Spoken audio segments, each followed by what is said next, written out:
Pangangatwiran ni Erwin Tulfo na kaya lamang raw niya ginawa ang pagti-TNT sa bansang Amerika ay para buhayin ang kanyang mga anak.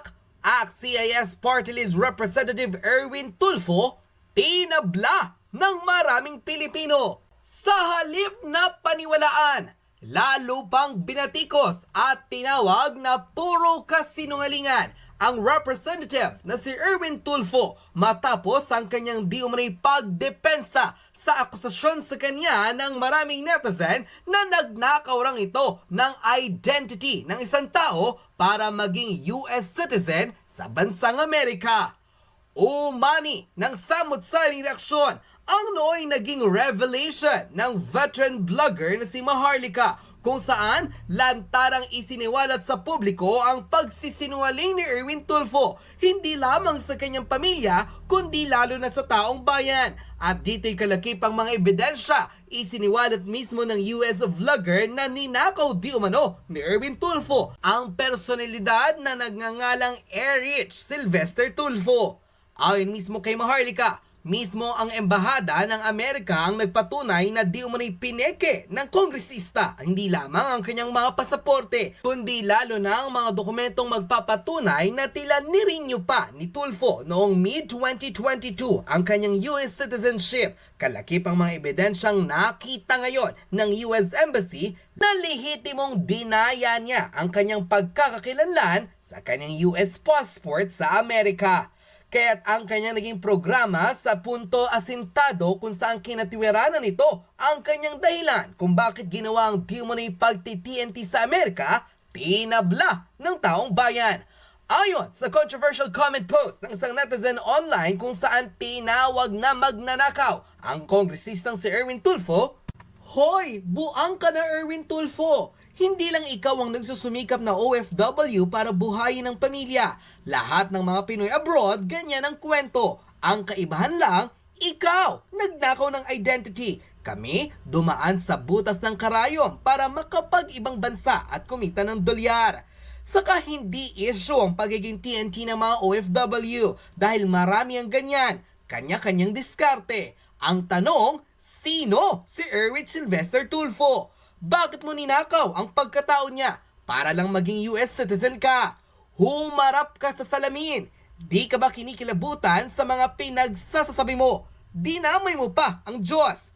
Buwisit ka. Saka, bakit galit na galit ka kay Maharlika? Dahil ba nabuko ang lihim mo? Na kung noon hindi ka pa public official, nagoyo mo na ang Amerika at nameke ka pa ng pagkakakilanlan, what more now na nasa Congress ka na and tumatakbo ka pang senador? Hindi ba't dapat kaming kabahan sa'yo? Dahil kung ang bansang Amerika na first world country naiputan mo sa ulo ng ganun-ganun lang, what more pa ang mga Pilipino na ang daling maniwala at mauto, bigyan lang ng pambiling bigas para sa kumakalam ng sikmura. Well, hindi na lahat dahil unti-unti nang na-expose kung sino ang mga gagong politiko like you. Huwag kang mang-gaslight and don't change the topic. Parang iba po yata yung definition ni Erwin Tulfo ng TNT na OFW. Usually, di ba, papasok sa US na naka-tourist visa tapos mag-overstay. Yan ang TNT. Hindi po yata kasama ang pamemeke ng birth certificate. Di ba ho? Ang realidad, magnanakaw ka ng pagkatao ng iba. At ang balita pa, hindi ka nagbabayad ng tamang tax sa gobyerno. Almost 200 million ang yaman mo pero barya lang ang binabayad mong buwis. Ganyan ba kapag malakas ang kapit? Tindi mo Tulfo, yari ka ngayon sa mga botante. Bukod sa amin, hindi ka tatantanan ni Maharlika dahil kupal ka at magnanakaw ka. May araw ka rin Tulfo, tarantado. Unquote.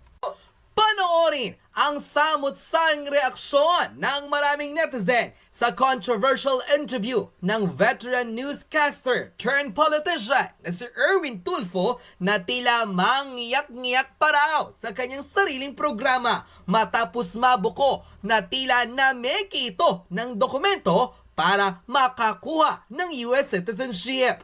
Ngayon tumatakbo siyang senador pinaboboykot siya ng maraming botante hindi lamang sa Pilipinas, kundi maging mga overseas Filipino worker sa iba't ibang dako ng mundo. Panoorin ang full video! Nanggagalaiti si Erwin Tulfo. Bestado ka na, boy! Eh yung ilan nga ho dyan, ilang vlogger ho dyan. Salita ng salita, tira ng tira sa gobyerno, lalo na po yung isa dyan sa Amerika na babae. Nakapangasawa siguro ng mayaman na afam. Napakaswerte mo, Ining. Napakaswerte mo, mamahalin pa yung mga antipara mo. Diyos ko po, dapat magpasalamat ka na sa Panginoon Diyos na mayaman ang afam mo. Hindi ka kailangang magbanat ng buto. Daldal ka ng daldal, comment ka ng comment, mga pulburonik, mga ahas na puti. Why don't you come home? Tama. Why don't you come home and Suggest. help this country? Kung talagang may malasakit ka sa bayan mo, umuwi ka rito, ibenta mo or i-donate mo yung kayamanan mo na galing sa afam mo na Amerikano, ibigay mo sa mga mahihirap dito. Kasi nagko-complain ka eh. Diba? Bakit hindi ka umuwi dito? And then you do the fight, you do the battle. Ay, hindi niya magawa yan. Takot yan sa Pilipinas pag gumawa na kung Kasi ano-anong comment siya ng comment. Or Ang sabihin mo, Erwin Tulfo / Erich, bistado ka. Diba? Kaya galit na galit ka sa mga vloggers kasi bistado ka. Ha? Hayaan mo magsalita ang mga Pilipino sa kanilang hinanain sa gobyerno na to.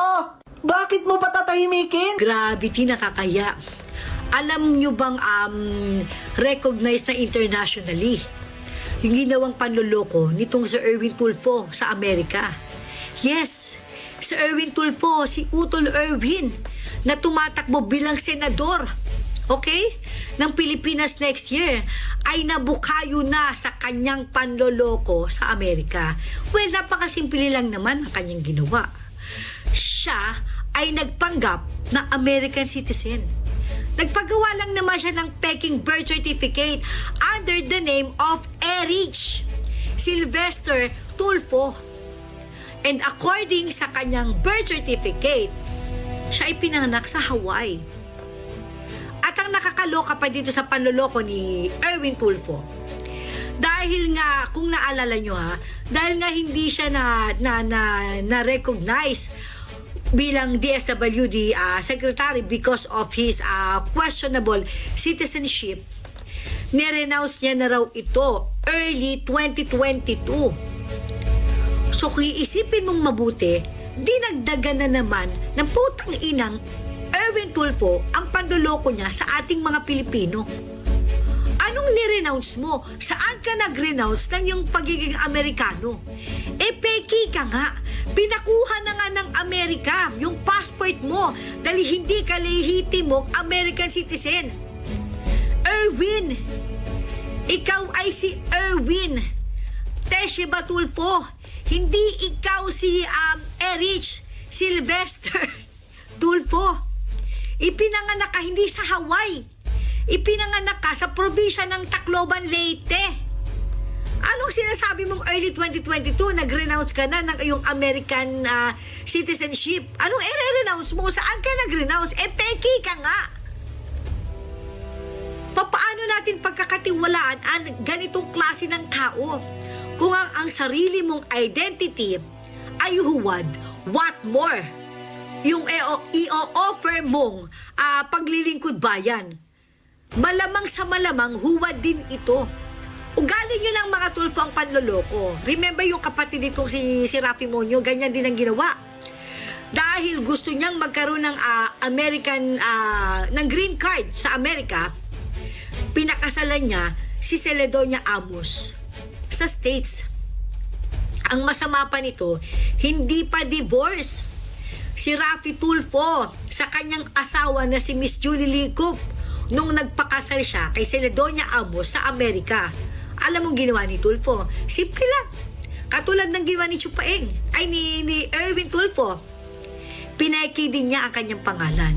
Instead of Rafael Teshiba Tulfo, ang ginamit niya, Rafael Tanco Tulfo.